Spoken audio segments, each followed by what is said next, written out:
an all-in-one, standalone, 2-channel, battery-powered DJ unit. Yeah, I know, it's crazy, right? Well, let's find out some more. Here it is, the Denon DJ Prime Go. So this one caught me off guard, I'm not going to lie. In this video, we're going to take a deep dive into what this is, why it's got certain features. You're going to learn about the engine OS that's inside it, how to access all of the performance features. It's a pretty in-depth tutorial you're going to get here. So if you've just bought the product and want to learn more, then you'll learn how to use it pretty well in this video. If you're wondering whether this is the right product for you, then stick around till the end where I share my thoughts on it and obviously the price. Yeah, I think let's get stuck in. So please remember to like, comment, share, subscribe, do all that good stuff to help us keep making more videos like this. And let's dive in.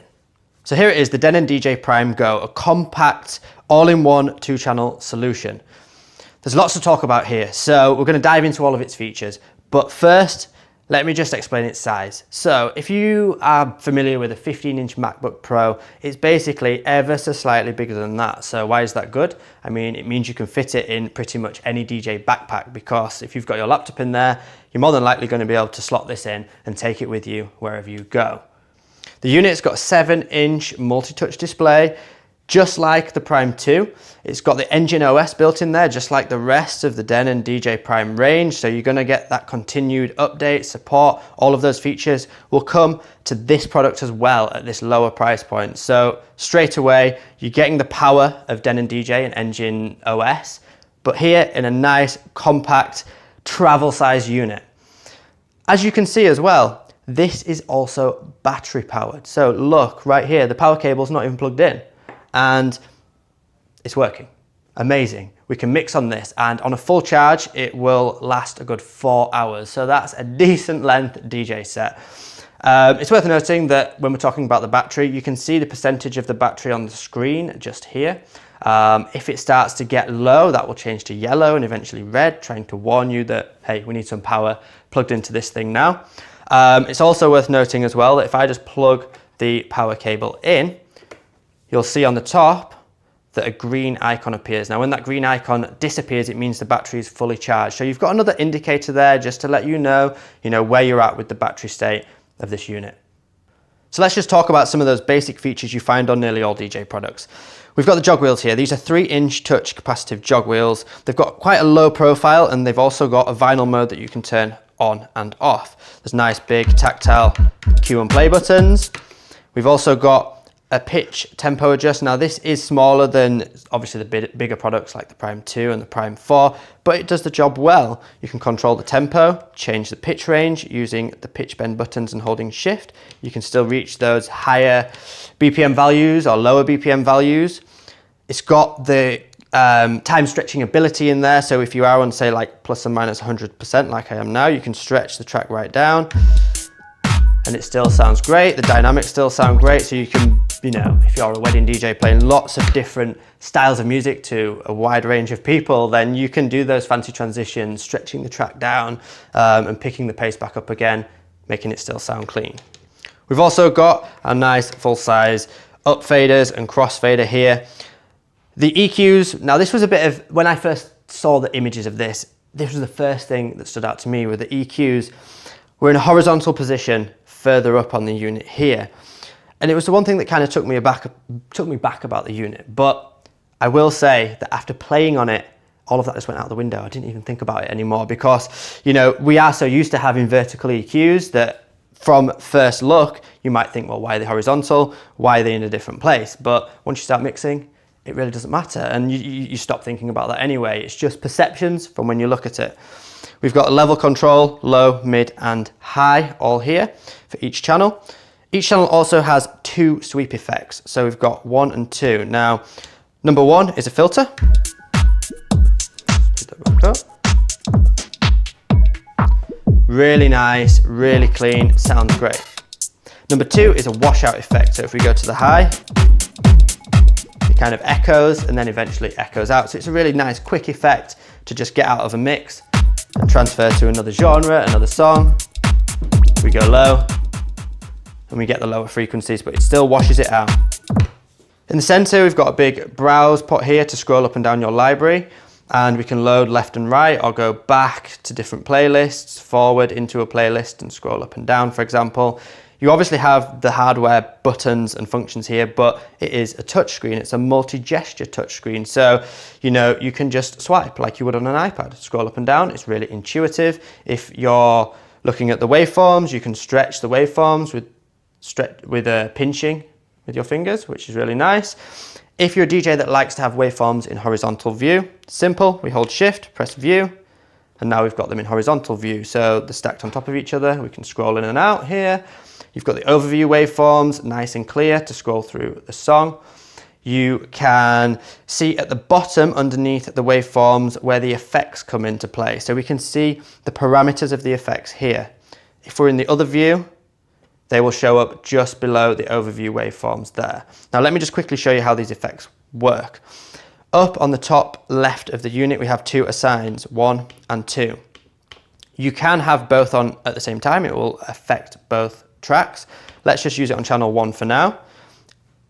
The first pot here, FX Select, as we start scrolling it, you'll notice that a drop down appears and we can scroll through 13 different effects to choose from. To select one, just click that pot in.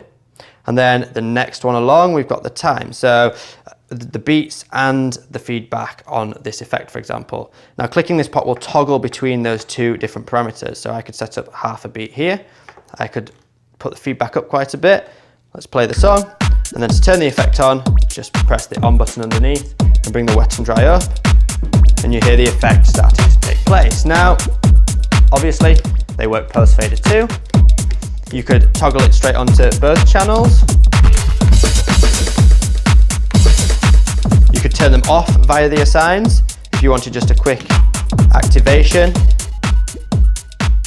And that's basically how the effects work. They sound great, they work really well, and it allows you to get creative in your DJ sets. While we're talking about performance features, we have 3 different performance modes here with 4 rubber pads underneath. So the first mode we have is hot cue mode. This allows you to set up to actually 8 different hot cues, and that's where this bank button comes in. Hot cues are great for allowing you to jump around the song. They're really tactile, they feel great. When I first saw the unit, I thought maybe one of the things that's going to hold it back is that as I'm playing on the hot cues, my palm was going to hit the jog wheel, but it doesn't. And you've always got vinyl mode to turn on and off if you find that it's nudging that there, but they feel great, they respond great. To access the second set of 4, we can press the bank button. When it's flashing, you'll then have an extra 4 hot cues to access. Same with loop. We hit the loop button, we can store a saved loop or reactivate a saved loop. So let me just store one in. And there we have a loop. If I press bank, it goes to the other side and I can set up loops in there and store them. And obviously all this can be done on the Engine Prime software as well. So anything you prepare and export to a USB drive will show up straight away in your performance mode.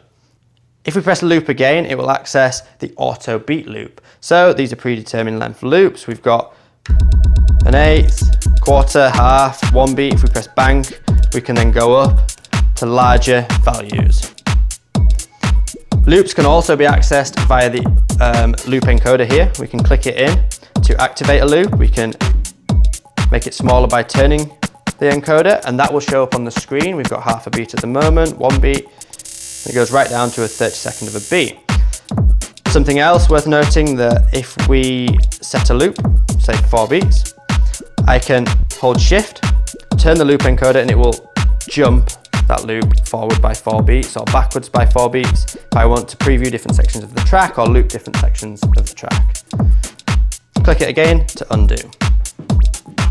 While we're talking about the loop encoder, when there isn't a loop active, if you hold shift and turn it left and right, it will actually beat jump forwards and backwards at whatever parameter you've got set on your loop. So at the moment we had it on 4 beats, so if I hold shift and toggle it, it will beat jump forwards and backwards 4 beats at a time. Next we have roll. Here you can make quick rolls on the track for fun build-ups. There's all the different parameters down from a quarter of a beat to some triplet parameters. And you'll notice that the waveform keeps playing on the screen, so you know where you're going to jump back into in the mix. Press bank again and we can access the larger values.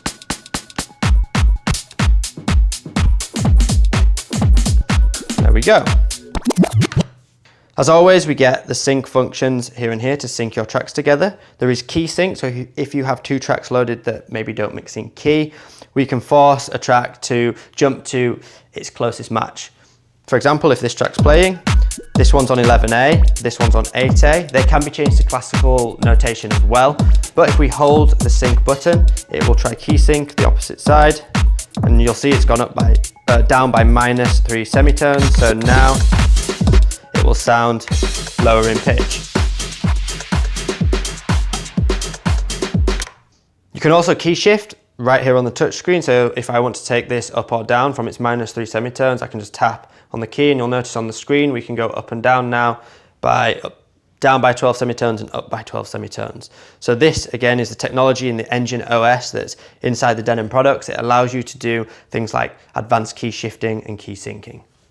Now let's take a closer look at this multi-gesture touch display. We're going to dive into the library management options. So if we just tap library on the screen, you'll see that we've got the option to have crates here. We've got playlists, we've got a prepare folder, and we've also just got the device itself. So if you've got a friend coming over that doesn't have the Engine Prime software, you just drag some tracks onto a USB. He can stick his USB or SD card in, and you can just analyze the files right here in the unit itself. It'll do it all for you and you can access it within there. Not only that, you can then create your own playlists on the fly on the unit. So if we're in a playlist here, for example, and I want to categorize some of this music into a specific set, just tap this icon, create a playlist, let's name it, and then create. Now you'll notice I can toggle some of these tracks by ticking them, and then just simply drag and drop into that new playlist. This is really cool, and it shows just how powerful the Engine OS inside here. We can drag and drop things, we can pinch to zoom, and that's all done on this nice 7-inch display. Inside this screen as well, you'll notice at the top we have the USB device, but if I tap this icon, I can toggle over to my streaming service of choice. So at the moment, Tidal supported. You'll see the Tidal logo pops up, and we can navigate through their own playlist, things that are featured on the Tidal service. It'll give you, suggestions really of what you want to play in certain genres, just simply by going in there and accessing, let's say, for example, we want to go in electronic and go into playlists, Best of Electronic 2019, and suddenly I've got loads of the latest tunes in this genre. So this is really going to help you play to a wide range of audiences. If you're getting requests for certain songs, you can just type it in using the search bar here. You can type the song in, load it straight away. Now Tidal supported at the moment. Coming soon is SoundCloud, Beatport Link, and BeatSource. It's really exciting, the future of streaming in the DJ world. I think there's a massive place for it, especially for a product like this that you can take literally anywhere. You can access an abundance of music, millions of songs through those streaming services, and it really means that you can be the ultimate mobile DJ, to be honest, battery powered, and you can access a world of music. Something else to be aware of is if we swipe down from the top of the screen, you'll see a few options pop up. So we can change things like the contour of the crossfader from this screen. We can enable the effects, we can change the stop time of the play pause. There's a shortcut to record your set, so you can record it directly to the USB drive that you've got plugged in. You can just hit that there. There's continue, so if you want to maybe just leave a playlist running while you go and have a drink at a wedding or something and just socialize, you can just hit continue and it'll play through a playlist. And there's the quantize toggle there as well to quantize when you're performing with hot cues or if you're doing looping, for example. Lastly, the physical features. Up at the top here on the top right, we've got two mic controls, the level controls with the on and off switches, plus a shift function for talk over feature on mic 1. Next to it, we have the booth output and also the master output. Now, inside the unit, we have an abundance of preferences and utilities, and to access that, we can just hold the view button to access the menu. You'll see that we can also find the record setting there, change the source. So if one of you has a SD plugged in and the other one has a USB plugged in, you can toggle back and forth between those two sources. And then just like all the other Denon players, you can really customize this to your own liking with all of these preferences that we have available. things like how you want the pitch control type to be, whether it's pitch bend or range, what you want the sync button action to do, things like the quantization values of the cue and loop. You can go from 1/8 of a beat up to 4 beats. You can change how the hot cues respond, so you can either have them trigger. If we're in hot cue mode, it will play the button, play the track. If we cue it and put it in momentary, we'll have to hold it. So even things like that, you can really personalize this equipment and all the other Denon players to your mixing style and your preference. Then, once you're happy with all the preferences, you can save it to your drive to load on another player, and it will adapt that player to your preference. Moving over to the utility, this is where we access things like the Wi-Fi settings. You can change, because this is battery powered, how the screen responds, whether it's plugged in or unplugged. You know, little details like that are really important. You want to know that when it is unplugged, you're getting the most battery life possible. So you can change things like that. You can say that you want the screen to be, you know, lower in brightness when it's unplugged using battery, and on the max when it's obviously plugged in. You've got things like mixer settings, microphone settings. There is an abundance of settings in here. Things like EQ type. You can have isolator EQ or normal EQ. And all that stuff is all built into the Engine OS system. So this goes across all the Denon DJ Prime range, and it means that no matter what piece of Denon DJ equipment you jump on, you can really sort of adapt it to your setup and your liking. So here we have the back of the Denon DJ Prime Go. As you can see, it's got professional grade inputs and outputs. We've got the balanced XLR master out, we've got the unbalanced RCA master out, we've got the booth output there. We've got an aux input, RCA input, which can be controlled, the level on the front of the unit. Mic 1 and 2, both Combi TRS ports, and then we've got the USB media slot there. We've got a USB-B slot and the link port for stage link, lighting and video controls. On the front of the unit, we have the 1/4 and 1/8 inch headphone output. We've got the Q mix and the level for the headphones here down on the front, and also the aux level control where you could plug in at the back. The SD card slot to load media in as well, or record to a separate SD card if you please. There you have it, the Denon DJ Prime Go. Now this unit comes in at $999, so you know, you're sub $1,000 there for something that is really powerful. You've got the full Engine OS inside a battery powered portable DJ unit. Now I'm saying that like that because when I first saw this unit, it just took me by surprise. I wasn't expecting something like this to come to market. And it's one of these products that I think it's just gonna fit into the innovation of Denon DJ, because did we know that we needed a product like this? Maybe not, but I can imagine a lot of people are watching this video, probably a lot of mobile DJs and event DJs out there thinking, this could come in really useful for that situation or this situation. You know, there might even be artists out there that are touring artists that want something that they can get out on a train, get out on a plane, get out anywhere they go and prepare their music before hitting the big stage. But not only that, you know, you could be a bedroom DJ that is just getting into DJing, and this could be a great investment for your first DJ product, because you've got that supported Engine OS, the operating system in there that will be updated and developed, and you know, you're buying the product now, but there's going to be updates coming as you own the product that will change it and give you more right from the start. So, you know, you could look at it as a great investment as a beginner DJ as well. So there's loads of things to think about here, and there's loads of markets and types of DJs that this really could appeal to. For me, you know, in all honesty, I was so unsure about it when I got the press release through. But last night, all of us here in Fort Lauderdale were all having a play on it. We were literally passing it between us. It wasn't plugged in, it was running off battery power, we were outside, and we had the most fun on it. You know, that's what it comes back to. We could all go back to back, have loads of fun. We were using the streaming service that was plugged in, so we truly were kind of, you know, wireless with this thing, and yeah, it provided a lot of fun. I've probably only had about an hour and a half on it here in the studio. I'm really excited to, you know, get one back at home and do some more testing on it and check out all the future updates of it. But straight away, just like the other Denon products, because I'm now familiar with Engine OS and how, you know, it feels and responds, even in an hour and a half, you can feel right at home. It feels really natural to jump on and play with. More than anything though, I really want to know what you guys think at home. You know, this is a different product. It's a new product for the DJ industry, I feel. And I'd love to know in the comments below what you really think. Is there anything that maybe puts you off it? Anything that makes you attracted to it? Let us know in the comments the most crazy place you could imagine using this product. You know, is it going to be on top of a mountain? Is it going to be, you know, literally on a beach with people partying on the beach? There's so many opportunities there for DJs to have fun with it. As always, please remember to like, comment, share, subscribe, do all that good stuff to help us keep making more videos and reviews just like this one. And I'll see you in another review very soon.